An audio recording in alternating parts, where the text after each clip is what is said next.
Hello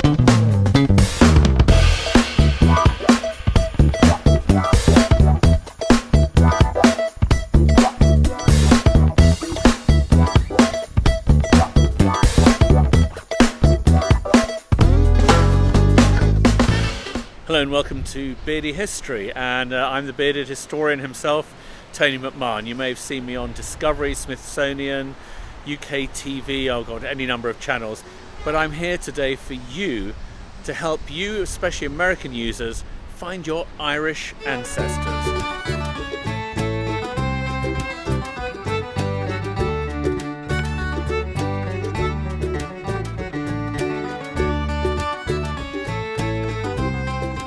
With my cut-glass British accent, you might be asking, what do I know about Irish ancestors? Well, the thing is, I'm half Irish, and my father was born in Donegal, so I've got a lot of Irish ancestors, and I found out in recent years I've got a heck of a lot of Irish-American ancestors. Mainly thanks to Ancestry.com, I've been able to find American connections all over the Irish side of my family that I just never knew were there. And not only did I not know that these American relatives were there, even my own father didn't know. So the extent of migration all across my family and generation after generation going back to the early 19th century has been really staggering to discover. Now, my grandmother's mother on the Mackin Hill side of the family had a sister who went over to live in America and never returned to Ireland and ended up living to over 100 years of age. And amazingly, I met her grandson the other day in the UK. He came over from the States to see the musical Hamilton. We ended up hooking up and going to see Hamilton together with his partner. Now, I was able to make that connection because I discovered an old phone book of my grandmother's, probably from the 1940s, and just under the letter S, there was this name, Edward Short, and inputting that into Ancestry.com, I was then able to discover that my great-grandmother's sister had married somebody called Edward Short, and from that, once I inputted that, of course, Ancestry.com then downloaded a load of data, which I then inputted, and then of course I made the connection with my long-lost cousins on the eastern seaboard of the United States. Now, that was migration on my grandmother's mother's side of the family, but what I discovered was there was also migration to the United States on the side of my grandmother's father.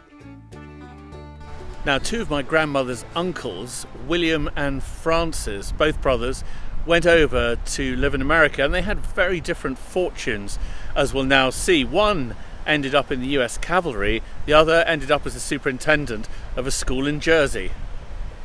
Photographs are a great source of information, but they can also be a source of misinformation.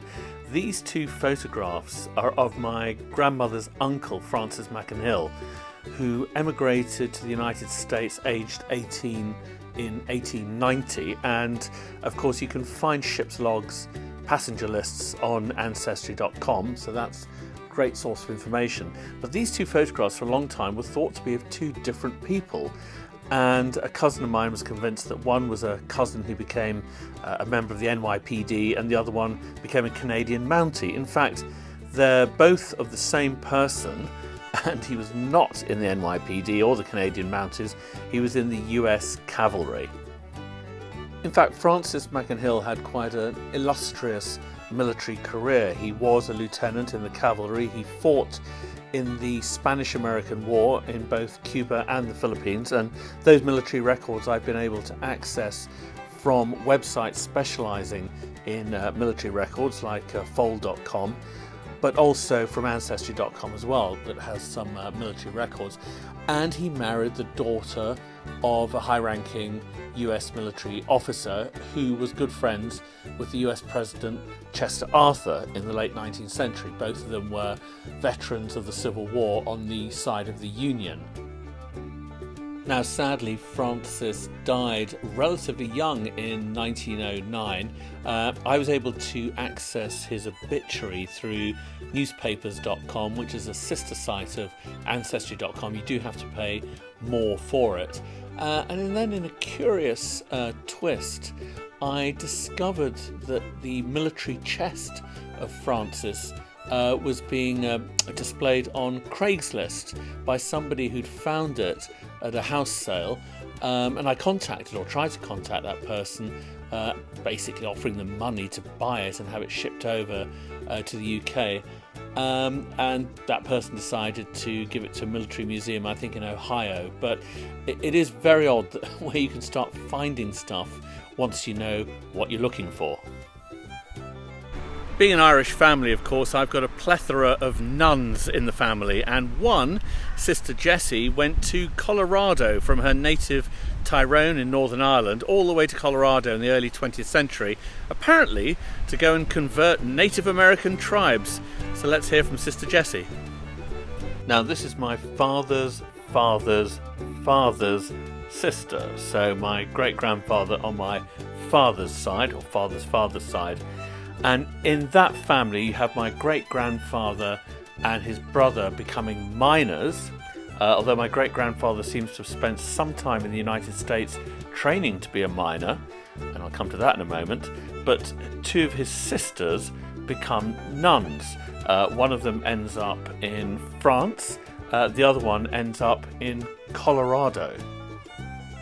Mary McMahon then takes the name Sister Jessie when she gets out to Colorado, and she writes a letter in 1919, and it's quite sad. It's asking for shamrocks to be sent to her from the old country, and it's also saying that, my goodness, it's really hot here in Colorado during the summer and extremely cold during the winter. She's clearly not coping very well with the temperature, but at the same time she talks about her glorious work of conversion and of serving Jesus and so on. So she's there for the rest of her life. She doesn't come back. She never sees her homeland again.